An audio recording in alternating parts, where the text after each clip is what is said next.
जय हिंद दोस्तों, स्वागत है आप सभी का एक बार फिर से top 10 daily current affairs series में। आज 9 अप्रैल है और आज भी हम रोज की तरह 10 सबसे महत्वपूर्ण प्रश्नों पर चर्चा करेंगे जिनका संबंध रोज के समसामयिक विषयों से होता है। इस वीडियो से रिलेटेड पीडीएफ फाइल के लिए आप हमें टेलीग्राम पर फॉलो कर सकते हैं। टेलीग्राम पर आप लक्ष्य 007 सर्च करेंगे तो आपको हमारा चैनल मिल जाएगा और आप उसे ज्वाइन कर सकते हैं। और इसके साथ ही उससे रिलेटेड जो हमारा पीडीएफ फाइल है किससे रिलेटेड, करंट अफेयर्स से रिलेटेड, उसको आप डाउनलोड कर सकते हैं जो क्वेश्चन आंसर्स की पीडीएफ फाइल है। इसके साथ ही दोस्तों में ज़्यादा से ज़्यादा अपने शेयर करें और जिन लोगों ने अभी तक हमारे चैनल को सब्सक्राइब नहीं किया है सब्सक्राइब कर लें और बेल आइकन को प्रेस करना ना भूलें ताकि अगली वीडियो की नोटिफिकेशन आप तक सबसे पहले पहुँच सके और आप जुड़ सके लक्ष्य के साथ और बढ़ सके अपने लक्ष्य की ओर। तो इसी के साथ ही चलते हैं कल के वीडियो के अंदर पूछे गए प्रश्न पर। तो कल जो लास्ट वीडियो थी हमारी उसमें जो मैंने एक क्वेश्चन आप लोगों के लिए छोड़ा था जिसका आंसर आप सभी लोगों को कमेंट बॉक्स में देना होता है। और वो क्वेश्चन कुछ इस तरीके से था कि न्यू डेवलपमेंट बैंक का मुख्यालय कहाँ है। न्यू डेवलपमेंट बैंक का मुख्यालय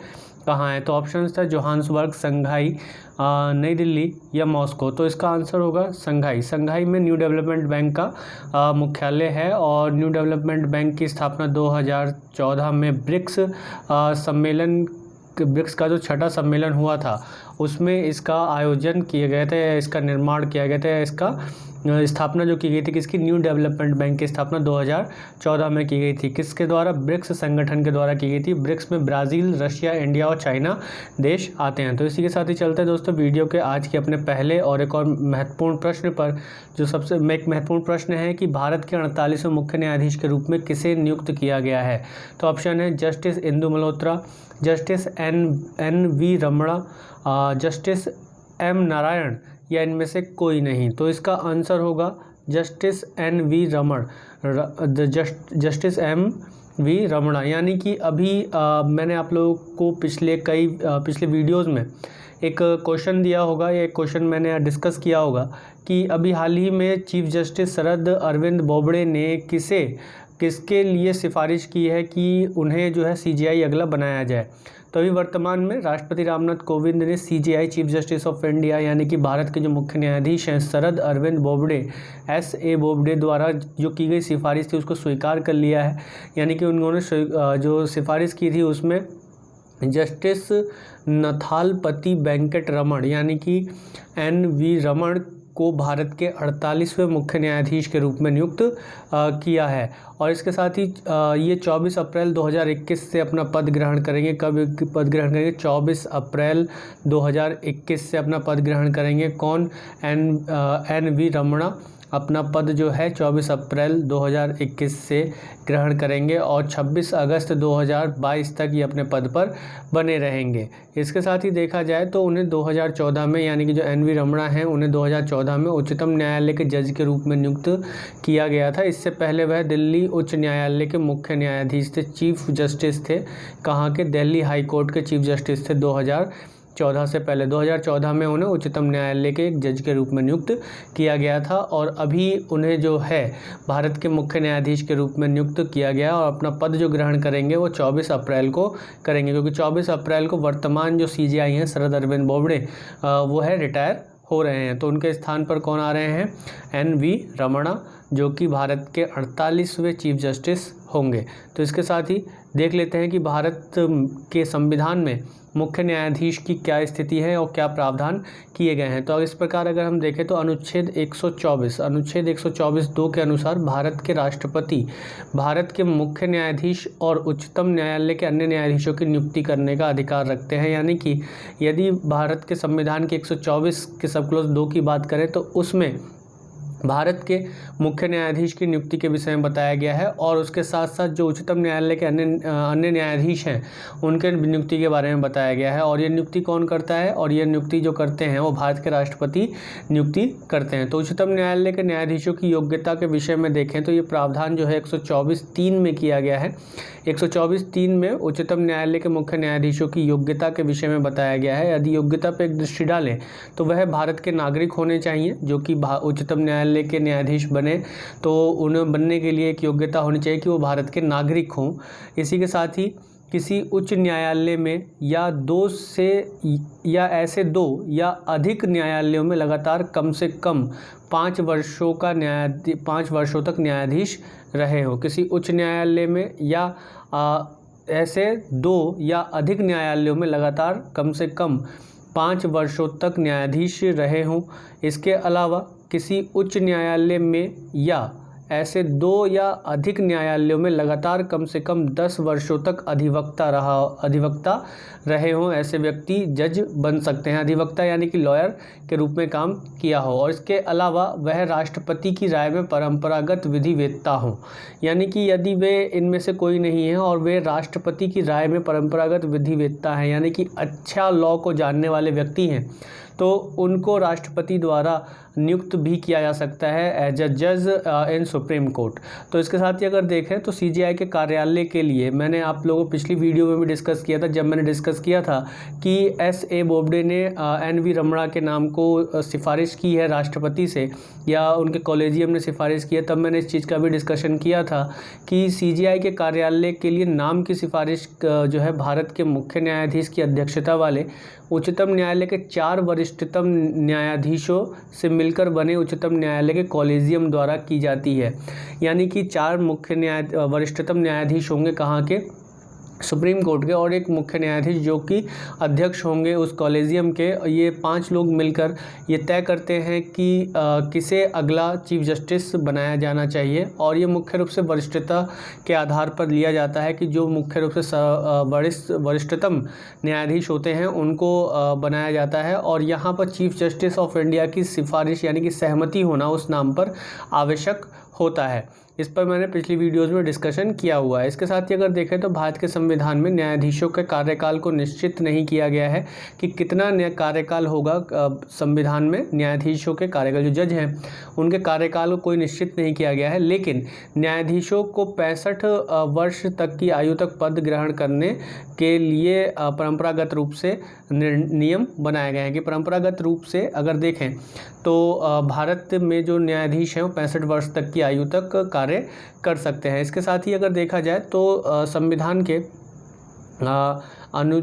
अनुच्छेद 124(4) में, संविधान के अनुच्छेद 124(4) में ये लगातार कई बार सुर्खियों में भी रहा है ये, और करंट अफेयर्स में ये अलग से भी बना रहा है, क्योंकि हम देखते हैं कि अगर चीफ जस्टिस ऑफ इंडिया की बात की जाए तो चीफ जस्टिस ऑफ इंडिया, पहले चीफ जस्टिस ऑफ इंडिया ऐसे हुए थे जिन्हें उनके पद से हटाने की प्रक्रिया को शुरू किया गया था, वो थे दीपक मिश्रा।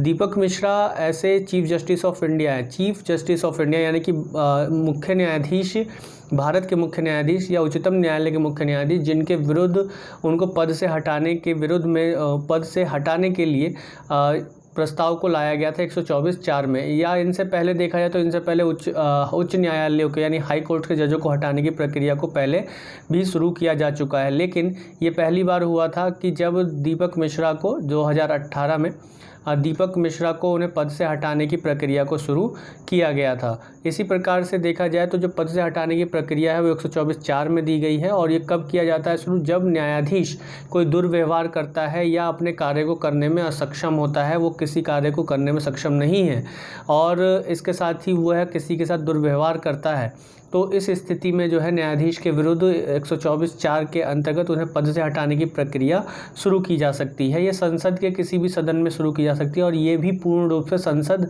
के क्षेत्राधिकार के अंतर्गत आता है कि संसद ही केवल इस पर निर्णय ले सकती है और कार्रवाई जो होती है, संपन्न जो होती है कार्रवाई न्यायाधीशों को पद से हटाने की, वो संसद में ही होती है।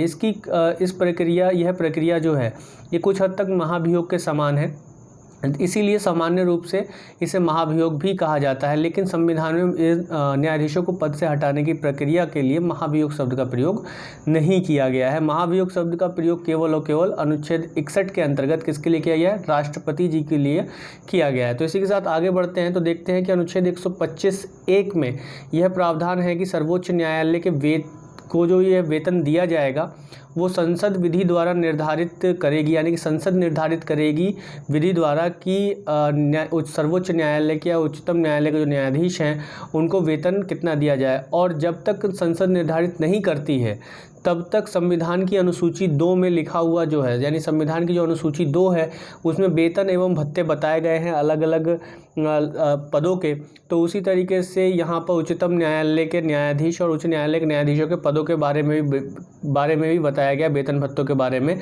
तो यदि जब तक संसद निर्धारित नहीं करती है वेतन और भत्ते, तब तक उन्हें जो है संविधान की दूसरी अनुसूची में लिखित वेतन और भत्तों के अनुसार जो है वेतन दिया जाएगा। इस प्रकार देखा जाए तो वर्तमान में अभी भारत के मुख्य न्यायाधीश का वेतन कितना है, 2,80,000 रुपये प्रति माह जो है भारत के मुख्य न्यायाधीश का वेतन है। और सीजेआई जो होते हैं या उनके कार्य पर एक संक्षिप्त दृष्टि डाली जाए तो चीफ जस्टिस ऑफ इंडिया यानी कि भारत के मुख्य न्यायाधीश को मास्टर ऑफ रोस्टर के रूप में जाना जाता है, यानी कि ये न्यायाधीशों की संख्या तय करते हैं उच्चतम न्यायालय में, और यह किसी भी मामले की सुनवाई कर सकते हैं। और इसके अलावा कौन सा मामला किस जज को दिया जाए, किस जज की बेंच में सौंपा जाए, ये निर्धारित भी सीजेआई करते हैं। यानी कि सीजेआई एक तरीके से अदालत के प्रशासनिक प्रमुख होते हैं, प्रबंधन होते हैं, वो कार्यवाही ठीक प्रकार से चल सके न्यायालय में उसकी वो देख रेख भी करते हैं। इसके साथ ही वे अदालत के अधिकारियों की नियुक्तियां भी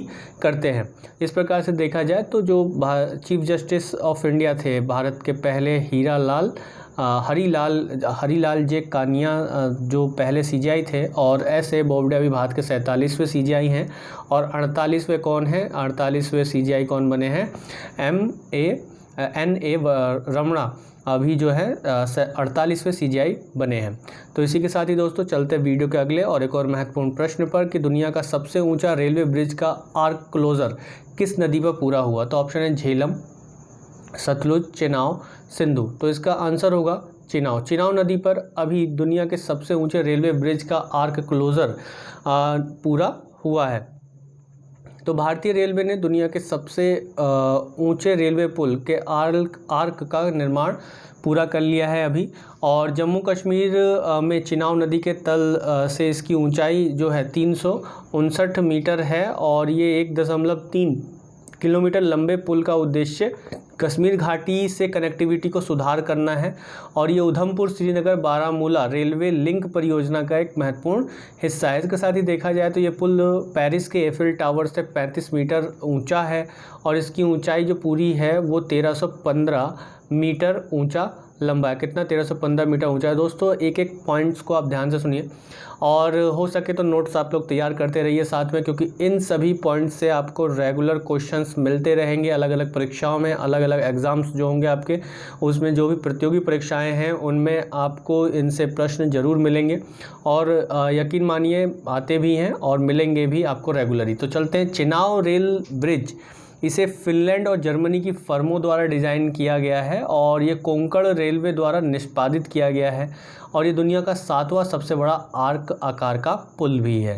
तो इस प्रकार से चेनाब नदी पर एक दृष्टि डाली जाए तो चेनाब नदी सिंधु नदी की एक सहायक नदी है। किसकी सहायक नदी है, सिंधु नदी की एक सहायक नदी है, और ये हिमाचल प्रदेश के लाहौल स्पीति ज़िले से निकलती है। कहाँ से निकलती है, हिमाचल प्रदेश से निकलती है, और लाहौल स्पीति ज़िले से निकलती है। जम्मू और कश्मीर, पंजाब और पाकिस्तान से होकर ये बहती है, और इसके साथ ही ये टांडी में चंद्र और भागा नदियों के संगम से बनता है। यानी कि हिमाचल प्रदेश में जगह है क्या, टांडी में चंद्र और भागा 2 नदियां हैं, 2 सरिताएं हैं, जो पतली नदियां, छोटी नदियां हैं, इन दोनों के संगम से टांडी में, हिमाचल प्रदेश टांडी में ये बनती है, जिसे चेनाब नदी कहा जाता है। और इसका प्राचीन नाम क्या है, अस्किनी इसका प्राचीन नाम है। तो इसी के साथ ही चलते दोस्तों वीडियो के अगले और एक और सबसे महत्वपूर्ण प्रश्न पर कि विश्व स्वास्थ्य दिवस कब मनाया जाता है। कौन सा दिवस, विश्व स्वास्थ्य दिवस, वर्ल्ड हेल्थ डे कब मनाया जाता है, 6 अप्रैल, 7 अप्रैल, 8 अप्रैल, 9 अप्रैल। तो इसका सीधा सा सटीक आंसर है 7 अप्रैल, क्योंकि मैं इस क्वेश्चंस को लेकर कई बार डिस्कशन कर चुका हूं। जब वर्ल्ड हेल्थ ऑर्गेनाइजेशन को लेकर टॉपिक आया है, कोई क्वेश्चन बना है, तो उसमें मैंने जब वर्ल्ड हेल्थ ऑर्गेनाइजेशन की डिटेल्स बताई हैं, तो उसमें मैंने इस चीज़ को डिस्कस किया है कि विश्व स्वास्थ्य दिवस जो है 7 अप्रैल को मनाया जाता है। और 7 अप्रैल को क्यों मनाया जाता है, क्योंकि इस दिन 7 अप्रैल को 1948 में विश्व स्वास्थ्य संगठन की जो है स्थापना की गई थी। और इस बार वर्ष 2020 को विश्व स्वास्थ्य सभा द्वारा नर्स मिडवाइफ का अंतर्राष्ट्रीय वर्ष घोषित किया गया है। 2020 को, वर्ष 2020 को जो पूरा वर्ष जो घोषित किया गया है वो नर्स और मिडवाइफ का अंतर्राष्ट्रीय वर्ष घोषित किया गया। यानी कि हम जानते हैं कि 2020 का जो पूरा काल रहा है, हालांकि अब दोबारा से हम देखने को मिल रहा है कि पूरे विश्व भर में कोरोना वायरस की महामारी फिर से पनप रही है। हालांकि 2020 जो पूरा रहा है वो लॉकडाउन में रहा है, पूरा विश्व बंद रहा है, पूरा विश्व अपने अपने घरों में बंद रहा है। तो इस दौरान जो हमारे स्वास्थ्य कर्मी थे उनको ये समर्पित किया गया है। 2020 का जो वर्ष है विश्व स्वास्थ्य संगठन सभा द्वारा ये पूरा जो वर्ष है नर्स और मिडवाइफ को यानी कि जो हमारे स्वास्थ्य कर्मी हैं उनको समर्पित किया गया है। इसके साथ ही विश्व स्वास्थ्य दिवस 2021 की जो थीम है इस बार, ये जो हमारा विश्व स्वास्थ्य दिवस है इस बार का, इसकी थीम क्या है? सभी के लिए एक न्यायपूर्ण स्वस्थ दुनिया का निर्माण। सभी के लिए एक न्यायपूर्ण स्वस्थ दुनिया का निर्माण इस बार का थीम रखा गया है। इसी के साथ ही देखा जाए तो विश्व स्वास्थ्य संगठन स्वास्थ्य क्षेत्र के लिए संयुक्त राष्ट्र की एक विशेष एजेंसी है। किसकी एजेंसी है ये? संयुक्त राष्ट्र की विशेष एजेंसी है, यूनाइटेड नेशन की विशेष एजेंसी है। और विश्व स्वास्थ्य संगठन या वर्ल्ड हेल्थ ऑर्गेनाइजेशन की स्थापना हम जानते हैं 1948 में की गई। कब की गई? 7 अप्रैल को 1948 में की गई। इसका मुख्यालय कहाँ है? इसका मुख्यालय जिनेवा स्विट्ज़रलैंड में स्थित है। कहाँ है? जिनेवा स्विट्ज़रलैंड में स्थित है। और वर्तमान में 194 देश WHO के सदस्य हैं। किसके सदस्य हैं? 194 देश किसके सदस्य हैं? WHO के सदस्य हैं, वर्ल्ड हेल्थ ऑर्गेनाइजेशन के सदस्य हैं। और इसमें से 150 देशों में इसके कार्यालय होने के साथ साथ 6 स्थानों पर 6 देशों में क्षेत्रीय कार्यालय भी हैं, जिसमें से एक क्षेत्रीय कार्यालय भारत के नई दिल्ली में भी स्थित है। और क्षेत्रीय कार्यालय के अध्यक्ष के रूप में भारत के जो स्वास्थ्य मंत्री हैं डॉक्टर हर्षवर्धन, उनकी नियुक्ति की गई है। तो इसके साथ ही देखा जाए तो ये एक अंतर सरकारी संगठन है और ये सामान्यतः अपने सदस्य राष्ट्रों के स्वास्थ्य मंत्रालय को सहयोग से काम करता है। यानी कि जो भी इसके सदस्य देश हैं, 194 जो सदस्य देश हैं, इसके उन देशों में जो स्वास्थ्य मंत्रालय है उनके सहयोग से ये कार्य करता है। और इसके साथ ही देखें तो WHO वर्ल्ड हेल्थ ऑर्गेनाइजेशन वैश्विक स्वास्थ्य मामलों पर नेतृत्व प्रदान करते हुए स्वास्थ्य अनुसंधान संबंधी एजेंडों का आकार देता है। और इसके साथ ही विभिन्न मानदंड और एवं मानक भी निर्धारित करता है। इसके साथ ही WHO साक्ष्य आधारित नीति विकल्पों को स्पष्ट करता है, देशों को तकनीकी सहायता भी प्रदान करता है और इसके साथ ही स्वास्थ्य संबंधी रुझानों की निगरानी और मूल्यांकन भी करता है। तो दोस्तों इसी के साथ ही चलते हैं वीडियो के अगले और एक और महत्वपूर्ण प्रश्न पर। तो बने रहें वीडियो को लास्ट तक ताकि आप अपने ज्ञान में ज़्यादा से ज़्यादा बढ़ोतरी कर सकें। तो अगला प्रश्न है कि हाल ही में भारत और किस देश के मध्य उच्च संयुक्त आयोग की बैठक आयोजित की गई? संयुक्त अरब अमीरात, बहरीन, सऊदी अरब, उज़्बेकिस्तान। तो इसका आंसर होगा बहरीन। तो बहरीन में अभी 7 अप्रैल को नई दिल्ली में भारत और बहरीन के बीच तीसरी उच्च संयुक्त आयोग की बैठक हुई और विदेश मंत्री S जयशंकर और बहरीन के विदेश मंत्री ने संयुक्त रूप से बैठक की सह अध्यक्षता भी की। इस बैठक के अंतर्गत भारत और बहरीन ने तेल और गैस, व्यापार और निवेश, रक्षा और सुरक्षा, मानव संसाधन, शिक्षा, संस्कृति सहित जो नवाचार है, इनोवेशन है, IT है, इंफॉर्मेशन टेक्नोलॉजी, आर्टिफिशियल इंटेलिजेंस है, इसके सहित विभिन्न क्षेत्रों में जो है सहयोग के लिए चर्चा एक दूसरे देशों के विदेश मंत्रियों ने की। बहरीन की स्थिति देखें तो बहरीन फारस की खाड़ी में बसा एक देश है और ये एशिया का तीसरा सबसे छोटा राष्ट्र है। एशिया का तीसरा सबसे छोटा राष्ट्र कौन सा है? बहरीन है और इसकी राजधानी मनामा है, मुद्रा बहरीन दिनार है और प्रधानमंत्री अभी वर्तमान में कौन है? इसके खलीफा बिन सलमान अल खलीफा यहाँ के वर्तमान प्रधानमंत्री हैं। तो इसी के साथ ही चलते हैं दोस्तों वीडियो के अगले और एक और महत्वपूर्ण प्रश्न पर जल्दी से कि विकास और विश्व के लिए शांति अंतर्राष्ट्रीय खेल दिवस मनाया जाता है। विकास और शांति के लिए अंतर्राष्ट्रीय खेल दिवस मनाया जाता है 6 अप्रैल, 7 अप्रैल, 8 या 9 अप्रैल। तो इसका आंसर होगा 6 अप्रैल। 6 अप्रैल को विकास और शांति के लिए अंतर्राष्ट्रीय खेल दिवस हर साल 6 अप्रैल को मनाया जाता है और यह खेल और शारीरिक गतिविधियों के महत्व को समझने के लिए एक अवसर प्रदान करता है जो कि समुदायों और लोगों के जीवन के लिए महत्वपूर्ण भूमिका निभाते हैं। यानी कि इसका मानना है कि खेल जो है जीवन का एक महत्वपूर्ण अंग है। इसके साथ साथ ये सांस्कृतिक पहचान भी है क्योंकि हम देखते हैं कि खेल बहुत सी संस्कृतियों का एक अभिन्न हिस्सा है। जैसे कि भारत में ही ले लिया जाए तो जैसे कि पोंगल है, पोंगल के दौरान तमिलनाडु में मनाया जाने वाला जो जल्लीकट्टू खेल है वो एक संस्कृति का महत्वपूर्ण और अभिन्न हिस्सा है चूँकि एक वो खेल है।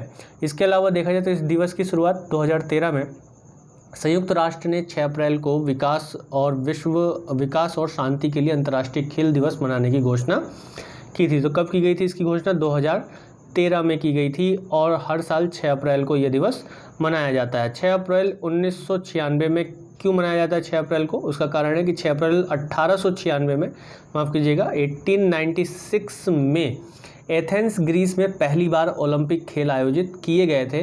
तो इस वजह से 6 अप्रैल को ये डेट डिसाइड किया गया कि हम जो है विश्व भर में अंतर्राष्ट्रीय खेल दिवस जो है विकास और शांति के लिए अंतर्राष्ट्रीय खेल दिवस मनाया जाएगा। इसी तरीके से देखा जाए तो भारत में राष्ट्रीय खेल दिवस जो मनाया जाता है वो कब मनाया जाता है? 29 अगस्त को मनाया जाता है हर साल। क्यों मनाया जाता है? क्योंकि 29 अगस्त को जन्म दिवस है किसका? भारत में जो जन्म दिवस है किसका? मेजर ध्यानचंद का जन्म दिवस है, जिन्हें हॉकी का जादूगर भी कहा जाता है। तो हॉकी के प्रसिद्ध खिलाड़ी रहे हैं मेजर ध्यानचंद। उनके जन्मदिवस के अवसर पर हर साल भारत में 29 अगस्त को राष्ट्रीय खेल दिवस मनाया जाता है। और अंतर्राष्ट्रीय खेल दिवस कब मनाया जाता है? 6 अप्रैल को मनाया जाता है। और क्यों मनाया जाता है?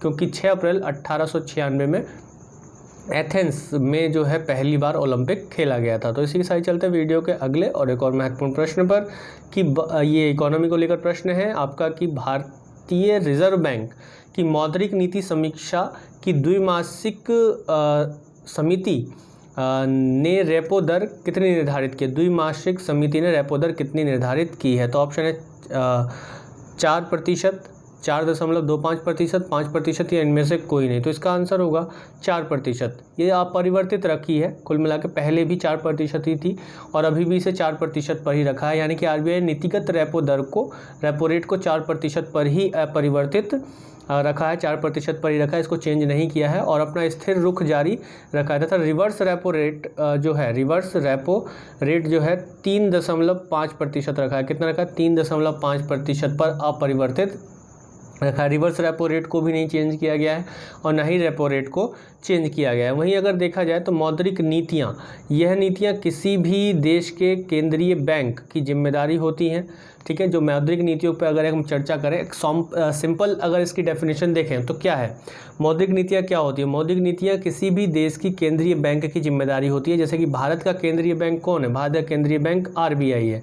तो भारत का केंद्रीय बैंक जो आरबीआई है, तो आरबीआई की जिम्मेदारी है कि वो मौद्रिक नीतियों को जारी करे। और इन नीतियों के माध्यम से क्या होता है कि इन नीतियों के माध्यम से एक देश का जो केंद्रीय बैंक है वो अर्थव्यवस्था में मुद्रा के प्रवाह या तरलता को नियंत्रित करता है।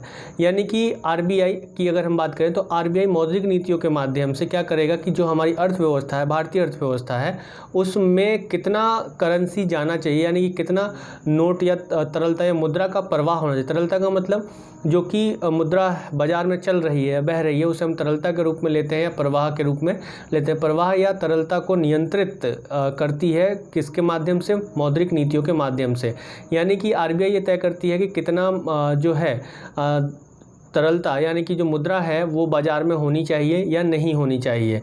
तो ये इस स्थिति के आधार पर निर्धारित करती है। तो मौद्रिक नीतियों के माध्यम से एक देश की केंद्रीय बैंक यह सुनिश्चित करती है कि अर्थव्यवस्था में कितना ऋण किस ब्याज दर पर उपभोक्ता तक पहुंचना चाहिए। ये मौद्रिक नीतियों के माध्यम से तय होता है, जिसको मैं अभी आगे आपको बताऊं। जैसे रेपो रेट है, रेपो दर के माध्यम से ये निर्धारित होता है। तो उससे पहले देख लेते हैं कि भारत में जो मौद्रिक नीतियाँ जारी होती हैं वो वर्ष में 2 बार जारी होती हैं। कितनी बार जारी होती हैं? 2 बार जारी होती हैं। कब कब?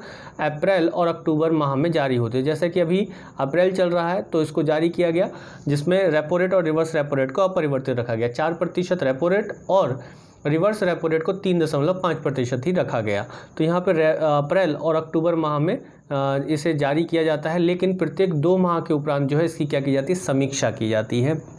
प्रत्येक 2 माह के बाद इसकी समीक्षा की जाती है। तो आते हैं, देखते हैं रेपो दर क्या है। तो रेपो दर वह ब्याज दर है जिस पर एक बैंक आरबीआई से कम अवधि पर ऋण प्राप्त करती है। सामान्यतः यहाँ जो ऋण की परिपक्वता या कहा जाए कम अवधि जो होती है, कम अवधि का मतलब कि अधिकतम 90 दिन। 90 दिन का कम अवधि का मतलब अधिकतम 90 दिनों तक के लिए जो है रेपो दर पर कोई भी वाणिज्यिक बैंक आरबीआई से ऋण ले सकता है। और ये जो रेपो दर जितनी कम होगी तो जो बैंक हैं, जो कॉमर्शियल बैंक हैं, जिन्होंने आरबीआई से पैसा लिया है शॉर्ट टर्म के लिए, तो वो ब्याज दर भी उतना ही कम लगाएंगी। यानी कि आरबीआई ने यदि किसी बैंक को 4% के रेट पे, जो कि वर्तमान में रेपो रेट है, 4% के ब्याज दर पर किसी बैंक को रुपए दिए हैं, तो अब वो है बैंक सस्ते रेट पर, यानी कि मान लिया कि 6% या 7% के रेट पर वह ग्राहकों को लोन प्रोवाइड करेगी। यानी कि इसकी वजह से क्या होगा कि ऋण जो है वो सस्ता होगा, और ऋण सस्ता होने की वजह से अर्थव्यवस्था में मुद्रा का प्रवाह अधिक होगा, यानी कि जो तरलता है वो बढ़ेगी, लोगों के पास हाथों में पैसा अधिक जाएगा। तो वर्तमान में 4% करने का जो कारण है वो यही है कि लॉकडाउन की वजह से, या जो ये स्थिति कोरोना महामारी की रही, इसके कारण लोगों के रोज़गार ख़त्म हुए, जिसकी वजह से उनके पास पैसा नहीं रहा, और इसके साथ ही जिनके पास है वो अब खड़े नहीं हो पा रहे हैं, उनका बिजनेस ठप हो चुका है। तो उनको शुरू करने के लिए यहाँ पे आरबीआई की नीति है कि लोगों तक लोन पहुँचाया जाए, ताकि उनके हाथों में पैसा जाए और वो अपने काम को दोबारा से शुरू कर सकें, ताकि अर्थव्यवस्था जो है अब दोबारा से पटरी पर आ सके। तो यानी कि लोगों के पास जब पैसा जाएगा सस्ते ऋण पर, तो वह उसको अर्थव्यवस्था में ही खर्च करेंगे, जिसकी वजह से अर्थव्यवस्था आगे बढ़ सकेगी। इसी तरीके से देखा जाए तो जो रिवर्स रेपो रेट है, इसमें ठीक इसका उल्टा होता है। क्या होता है कि ये वह ब्याज दर होती है जिस पर आरबीआई वाणिज्यिक बैंकों से कम अवधि के लिए ऋण प्राप्त करती है। यानी कि ये मुख्य रूप से उन स्थितियों में देखा जाता है, उन बैंकों के साथ देखा जाता है जिनके पास सरप्लस मनी होती है और अधिशेष धन होता है जिनके पास, और उनसे उस धन को अवशोषित करने के लिए जब बाज़ार में तरलता सही होती है या अधिक होती है, तो उसको अवशोषित करने के लिए आरबीआई रिवर्स रेपो दर का उपयोग करता है उन बैंकों के लिए जिनके पास सरप्लस करेंसी होती है, सरप्लस धन होता है। तो रेपो और रिवर्स रेपो दर दोनों को सम्मिलित रूप से आरबीआई के लिक्विडिटी एडजस्टमेंट फैसिलिटी के रूप में संबोधित किया जाता है, यानी एलएएफ के रूप में संबोधित। अगर यदि एलएएफ की बात हो रही है तो इसका मतलब आप समझ लीजिएगा कि रेपो दर और रिवर्स रेपो दर की बात हो रही है। तो इसी के साथ ही एक दो टर्म्स और देख लेते हैं, यानी कि मौद्रिक नीतियों के कुछ प्रमुख उपकरण होते हैं जिसके माध्यम से आरबीआई अर्थव्यवस्था में तरलता को नियंत्रित करती है। तो उसमें से repo rate, reverse repo rate है। उसी तरीके से ये दोनों तो रेपो रेट और रिवर्स रेपो रेट तो ब्याज दरें हैं, लेकिन इसके अलावा सीआरआर और एसएलआर भी एक महत्वपूर्ण भूमिका निभाते हैं तरलता को नियंत्रित करने के लिए। जैसे कि जो सीआरआर है, यानी कैश रिजर्व रेशियो है, हिंदी में नगद आरक्षी अनुपात है, यह बैंकों में कुल जमा राशि का वह हिस्सा होता है जिससे बैंक अनिवार्य रूप से आरबीआई के पास नगद रखती है, यानी कि यदि किसी बैंक के पास सरप्लस करेंसी है और उसको आरबीआई ने निर्धारित किया हुआ है कि उसके पास जो टोटल जमा राशि है, कुल जो जमा राशि है, अपने पूरे खर्चे वगैरह निकाल कर रोज़मर्रा की ज़रूरतों को पूरा करके बैंक के पास जो सरप्लस करेंसी है, मनी है, उसका 3%, अभी वर्तमान में इसका रेट क्या है, सीआरआर का 3% रखा गया है कि 3% जो है या उसका जो एक हिस्सा है वो नगद के रूप में किसके पास, आरबीआई के पास रखेगी। कौन, बैंक रखेगी। इसी तरीके से एसएलआर क्या होता है, एसएलआर भी एक महत्वपूर्ण पक्ष है। तो एसएलआर जो होता है, एसएलआर बैंकों के कुल जमा राशि का एक वह निश्चित अनुपात होता है जिसे बैंक अलग हटाकर अपने ही पास रखती है। यानी कि सीआरआर और एसएलआर में एक मेजर डिफरेंस क्या है कि सीआरआर में बैंक जो है नगद जो राशि है उसका एक अनुपात जो आरबीआई तय करती है वो आरबीआई के पास नगद रूप में रखती है बैंक, लेकिन यहाँ पे एसएलआर जो है वो एक निश्चित अनुपात को कहाँ रखती है, अपने पास ही रखती है। लेकिन जो एसएलआर में रखी गई धनराशि है वह बैंक जो है वो नगद में रख सकती है, सोने के रूप में रख सकती है और सरकारी प्रतिभूतियों के रूप में भी रख सकती है। जबकि सीआरआर जो है वो केवल नगद में ही, कैश फॉर्म में ही रखा जाता है, किसके पास, आरबीआई के पास रखा जाता है। जबकि एसएलआर जो रखा जाता है वो कैश में भी रखा जा सकता है, गोल्ड के रूप में भी रखा जा सकता है और गवर्नमेंट सिक्योरिटीज़ यानी कि सरकारी प्रतिभूतियों के रूप में भी रखा जा सकता है। तो यहाँ पे बैंक जो है पसंद करते हैं सरकारी प्रतिभूतियों में रखना, क्योंकि हम जानते हैं कि सीआरआर और एसएलआर, जैसे सीआरआर है तो जो कैश बैंक ने आरबीआई के पास रखा है तो इस कैश का उपयोग जो है आरबीआई किसी दूसरे काम में नहीं कर सकती है या किसी को लोन देने के लिए, सरकार को लोन देने के लिए नहीं कर सकती है। उसी तरीके से एसएलआर में रखी गई जो करेंसी है उसका उपयोग भी बैंक जो है ग्राहकों को लोन देने में नहीं कर सकता है। तो इसलिए सरकारी प्रतिभूतियों में बैंक जो है एसएलआर को रखना ज़्यादा पसंद करते हैं, उसका कारण यही है कि सरकारी प्रतिभूतियों के माध्यम से जो रखा हुआ है उन्होंने पैसा, या जो SLR के रूप में जो पैसा रखा हुआ है वो बेकार पड़ा हुआ है। यानी सरकारी प्रतिभूतियों के रूप में अगर उसे बदल देंगे और सरकारी प्रतिभूतियों के रूप में उसे रखेंगे तो इस पर उन्हें कुछ एक निश्चित मात्रा में एक समय बाद ब्याज तो मिल ही जाएगा। तो इस वजह से जो करेंसी रखी हुई है या जो पैसा रखा हुआ है वो वेस्ट भी नहीं जाएगा और उसका उपयोग भी हो जाएगा। तो ये था दोस्तों एक इकोनॉमी को लेकर एक इम्पॉर्टेंट टर्म था ये, और आप लोगों को मैं आशा करता हूँ कि समझ में आया। कोई भी बात या कोई शब्द आप लोगों को समझ में ना आए तो कमेंट बॉक्स में कमेंट जरूर कीजिए। कोई भी डाउट अपने पास मत रखिए, क्योंकि जब तक आप डाउट नहीं पूछेंगे अपने, तब तक आप अपने लक्ष्य की ओर अग्रसर नहीं हो सकते हैं। तो गलतियां कीजिए, जब तक आप गलतियां नहीं करेंगे तब तक सीखेंगे नहीं। और कमेंट बॉक्स में जो क्वेश्चन मैं लास्ट में छोड़ता हूं तो उसके आंसर ज़्यादा से ज़्यादा देने का प्रयास कीजिए।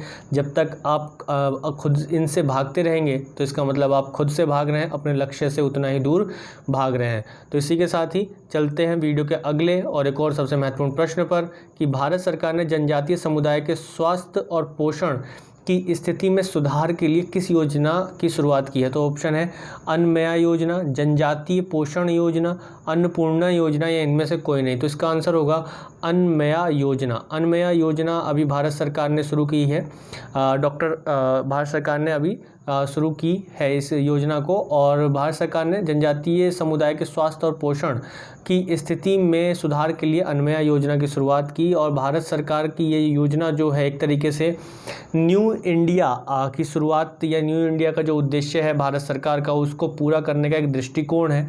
यह कहा जा सकता है भारत सरकार ने न्यू इंडिया का जो व्यापक दृष्टिकोण है उसको अपनाया हुआ है। और न्यू इंडिया के इस पूरे अभ्यास के लिए आदिवासी समुदाय का उत्थान जो है वो काफ़ी ज़रूरी है। यानी कि भारत सरकार का मानना है कि यदि न्यू इंडिया की शुरुआत करनी है, न्यू इंडिया को एक व्यापक रूप देना है, तो उसके लिए जनजातीय समुदायों का विकास भी ज़रूरी है। हालांकि भारत ने पिछले एक दशक में स्वास्थ्य सेवाओं की पहुंच और गुणवत्ता के मामले में एक उल्लेखनीय सुधार किया है, लेकिन भौगोलिक और समाज कल्याण के विभिन्न स्तरों पर देखा जाए तो यहाँ पे असमानता देखने को हमें मिलती है। इसके अलावा देखा जाए तो पिछले कुछ वर्षों में तमाम सुधारों के बाद भी जो जनजातीय आबादी है वो अपने गैर आदिवासी समकक्षों की तुलना में गरीबी, मृत्यु और बीमारी के बोझ में दबी हुई है। यानी कि कहा जा सकता है जो दूसरे लोग हैं या दूसरे क्षेत्रों से आने वाले जो लोग हैं, या शहरी क्षेत्रों से आने वाले जो लोग हैं या ग्रामीण क्षेत्रों से आने वाले जो लोग हैं जो जंगल में नहीं रहते हैं, उनके मुकाबले में जनजातीय आबादी जो है वो काफ़ी कमज़ोर है या गरीबी में है या मृत्यु और बीमारी की बोझ को झेल रही है लगातार। इसके अलावा ये आबादी सार्वजनिक स्वास्थ्य सेवाओं की व्यवस्था का उपयोग करते समय तमाम बाधाओं का सामना भी करती है। इसमें क्या होता है कि जो स्थानीय समुदाय के बीच जो है स्वास्थ्य सुविधाओं की कमी और स्वास्थ्य सेवाएं प्रदान करने वालों के साथ जो है एक सांस्कृतिक जो अंतर है वो एक महत्वपूर्ण बाधा बनती है। यानी कि अगर यदि कोई डॉक्टर वहाँ गया है या कोई बाहरी स्वास्थ्यकर्मी वहाँ गया है अब सेवाएं देने के लिए या लाभ पहुँचाने के लिए, तो क्या होता है कि एक जो भाषाई रूप से जो एक अंतर है या सांस्कृतिक रूप से जो एक अंतर है वो महत्वपूर्ण बाधा बनती है। तो भाषा के स्तर पर जो अंतर होता है वो प्रमुख रूप से एक तरीके से देखा जाए सांस्कृतिक अंतर जो है वो भाषा का अंतर जो सांस्कृतिक अंतर के अंतर्गत ही आ जाता है। तो ये जो स्वास्थ्य सेवाओं को जो प्रदान करने वाले लोग तो उनके साथ जो है एक तरीके से कहा जा सकता है ये बाधा उत्पन्न होती है। इसके अलावा कर्मचारियों की कमी भी है और इलाज के दौरान बुरा बर्ताव भी होना। और इसके अलावा जो भौगोलिक कठिनाइयाँ हैं, भौगोलिक कठिनाइयाँ मतलब जो दूर दराज के क्षेत्र हैं, आदिवासी क्षेत्र, जनजातीय क्षेत्र यानी कि जंगली क्षेत्र हैं, पठारी क्षेत्र हैं या पहाड़ी क्षेत्र हैं, तो ये भी एक भौगोलिक कठिनाइयाँ भी जो हैं एक तरीके से महत्वपूर्ण भूमिका अदा करती हैं बाधाओं को उत्पन्न करने में। और एक दूसरे के साथ कम मिलना जुलना भी यहाँ पर एक महत्वपूर्ण बाधा बनी हुई है। तो यही कारण है कि जनजातीय समुदाय के स्वास्थ्य एवं पोषण की स्थिति में सुधार करने के लिए भारत सरकार ने अभी अन्नमया योजना की शुरुआत की है। तो भारत सरकार ने अभी इससे पहले मैंने एक आप लोगों के साथ करंट अफेयर्स डिस्कस किया होगा पिछले किसी वीडियो में, जिसमें मैंने जनजातीय टीबी कार्यक्रम के बारे में बताया होगा, जनजातीय टीबी कार्यक्रम के बारे में बताया था, जिसमें ट्यूबरकुलोसिस जो बीमारी है उसके बारे में भी डिटेल से मैंने आप लोगों को बताया था। तो भारत सरकार ने वर्ष 2025 तक टीबी मुक्त भारत का लक्ष्य रखा है, जो कि वैश्विक समय सीमा यानी कि जो विश्व की समय सीमा है वो 2030 है। यानी WHO ने जो टीबी से मुक्त रखने के लिए, विश्व को मुक्त करने के लिए जो समय सीमा निर्धारित की है वो 2030 है, लेकिन भारत ने उससे 5 साल पहले की समय सीमा अपनी निर्धारित की है 2025 की।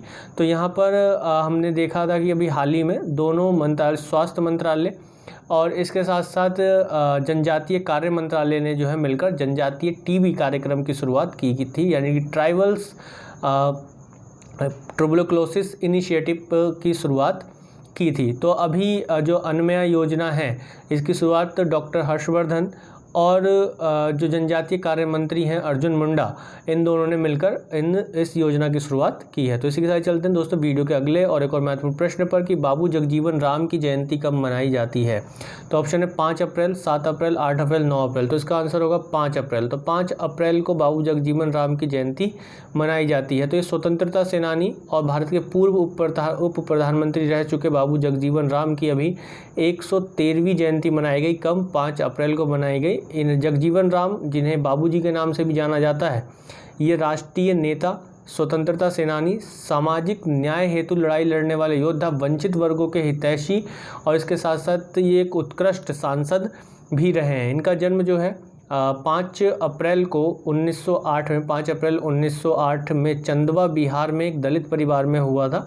कहाँ हुआ था? चंदवा बिहार में एक दलित परिवार में हुआ था। कब? 5 अप्रैल 1908 में।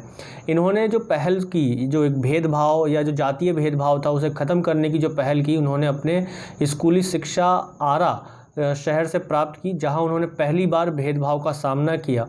उन्होंने यहाँ देखा कि अछूत यानी कि जो अनटचेबल हैं, अछूत उन्हें माना जाता था और जिसके चलते उन्हें एक अलग बर्तन में पानी पीना पड़ता था। ऐसे ही उनके समान जो दूसरे बच्चे हैं जो दलित समाज से आते थे, उनको एक अलग बर्तन से पानी पीना पड़ता था। जगजीवन राम ने उस बर्तन को, उस घड़े को तोड़कर इसका विरोध किया, जिसके बाद उस स्कूल के प्रधानाचार्य ने अछूतों के लिए अलग रखे गए पानी पीने के बर्तन को हटाना पड़ा और सभी के लिए एक ही बर्तन रखा गया जिसमें सब लोग पानी पीते रहे। तो यहाँ पर स्कूली जीवन से ही उन्होंने एक जो अछूत वाली जो भावनाएं थी या भेदभाव जो चल रहा था उसके विरुद्ध कार्य करना शुरू कर दिया था। तो इसी तरीके से उन्होंने 1934-35 में अखिल भारतीय शोषित वर्ग लीग यानी कि all India depressed class league की नींव रखी और नींव रखने में एक महत्वपूर्ण योगदान दिया और यह संगठन अछूतों को समानता का अधिकार दिलाने के लिए समर्पित था, जो कि 1934-35 में शुरू किया गया all India depressed class league, जो कि बाबू जगजीवन राम के सहयोग से शुरू किया गया। इसी के साथ ही देखा जाए तो बाबू जगजीवन राम वर्ष 1946 में पंडित जवाहरलाल नेहरू की जो अंतरिम सरकार थी उसमें सबसे युवा मंत्री बने।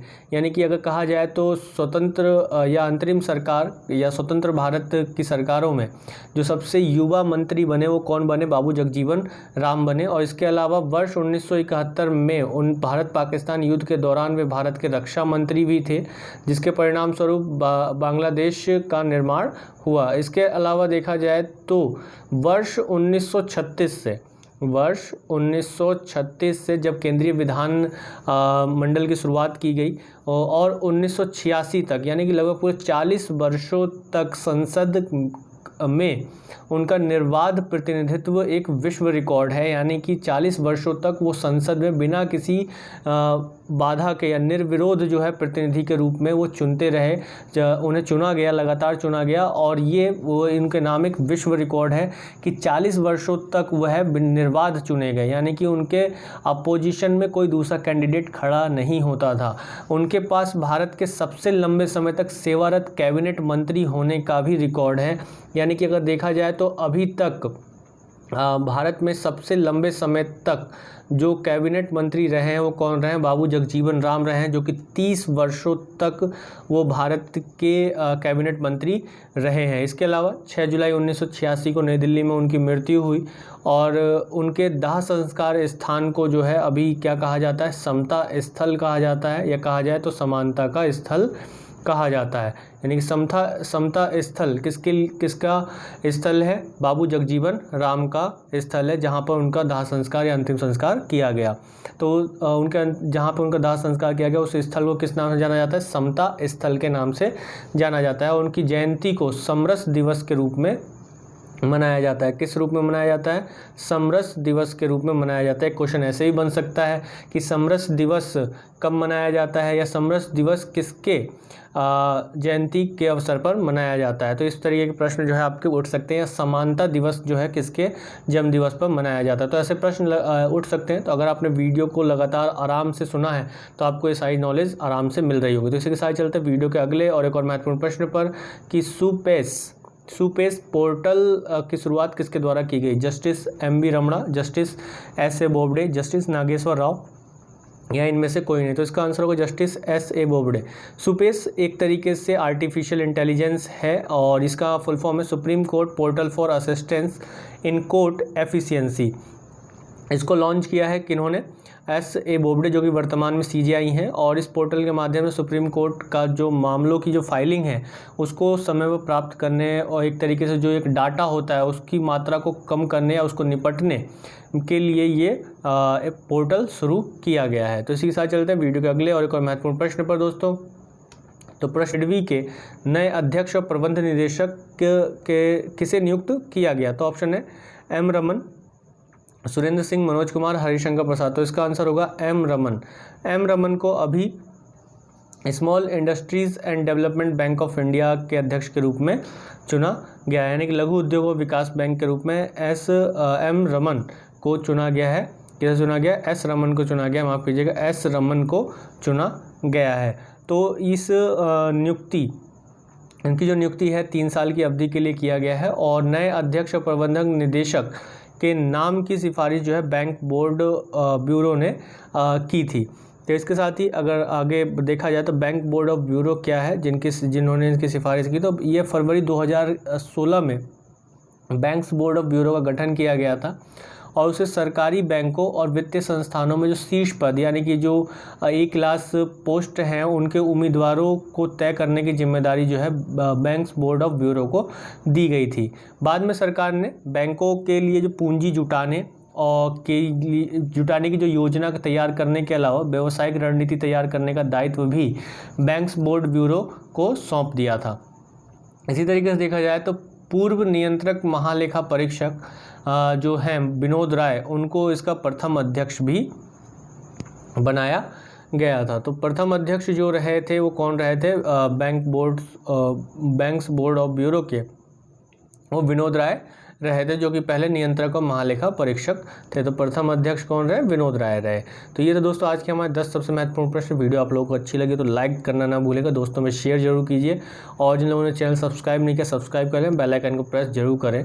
और इसी के साथ चलते हैं वीडियो के अंत में पूछे जाने वाले प्रश्न पर। इसका उत्तर आप सब लोग कमेंट बॉक्स में देना होता है। तो प्रश्न है कि सुर्खियों में रहा पोलावरम सिंचाई परियोजना किस नदी पर है? कावेरी, गोदावरी, कृष्णा, गंगा। तो इस प्रश्न का उत्तर कमेंट बॉक्स में जरूर दीजिएगा। आप लोग आंसर दे सकते हैं, बहुत अच्छे से आंसर दे सकते हैं। तो ज़्यादा से ज़्यादा आंसर दें। जो वीडियो देख रहे हैं वो पूरा वीडियो देखें और आंसर जरूर दें। और इसी के साथ ही इस वीडियो से रिलेटेड PDF फाइल के लिए आप हमें टेलीग्राम पर फॉलो करना ना भूलें। धन्यवाद। जय हिंद।